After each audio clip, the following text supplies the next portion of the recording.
ప్రస్తుతం సోషల్ మీడియాలో ఎక్కడ చూసినా లాస్య మంజునాథ్‌పై తెగ రూమర్స్ అయితే వస్తున్నాయి. పెళ్లి నగల్ని కొట్టేసింది అంటూ లాస్య పైన కొన్ని వార్తలైతే సోషల్ మీడియాలో వస్తున్నాయి. లాస్య మంజునాథ్ ప్రస్తుతం తను ఒకప్పుడు మంచి యాంకర్‌గా పేరు తెచ్చుకుంది లాస్య మంజునాథ్. అయితే రవితో లాస్య యాంకరింగ్ చేస్తూ ఇద్దరి మధ్య మంచి సఖ్యత ఉండడం వల్ల ఇక వాళ్ళిద్దరూ పెళ్లి చేసుకుంటారని ఎంతోమంది అనుకున్నారు. కానీ మధ్యలోనే వాళ్ళిద్దరూ విడిపోయి ఎవరి జీవితాలు వారు చూసుకొని సంతోషంగా ఉన్నారు. అయితే లాస్య ఒకరిని పెళ్లి చేసుకొని తన జీవితాన్ని చాలా బాగా నడిపిస్తున్నట్టు తన యూట్యూబ్ ఛానల్‌లో చెప్పుకొచ్చింది. అయితే లాస్య 'బిగ్ బాస్' సీజన్ 4 తర్వాత సెకండ్ ఇన్నింగ్స్ స్టార్ట్ చేస్తూ యూట్యూబ్ ఛానల్‌ని అలాగే ఇంకో పక్క ఇన్‌స్టాగ్రామ్‌ని రన్ చేస్తూ తనదైన సత్తాని చాటుకుంటూ ఫ్యామిలీని రన్ చేస్తూ ఉంది లాస్య.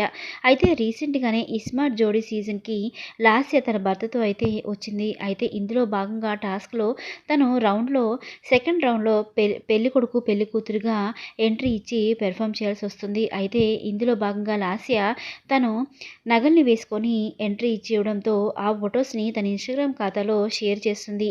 ఆ ఫొటోస్ చూసిన ఒక కలెక్షన్ వారు "తల్లి నీకు ఈ కలెక్షన్స్ పంపించి 1.5 ఇయర్ అవుతుంది.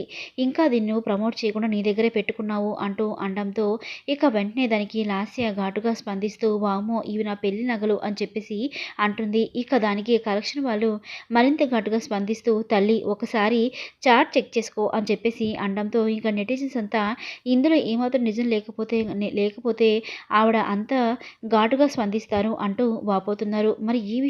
మరి ఈ విషయంపై లాస్యకి కొంత నెగెటివ్ అయితే అయిందని చెప్పుకోవచ్చు. మరి దీని విషయంపై మీరేమనుకుంటారో కామెంట్ సెక్షన్‌లో కామెంట్ చేయండి. మరిన్ని లేటెస్ట్ అప్డేట్స్ కోసం మన ఛానల్‌ని సబ్స్క్రైబ్ చేసుకొని సపోర్ట్ చేయండి. Thanks for watching.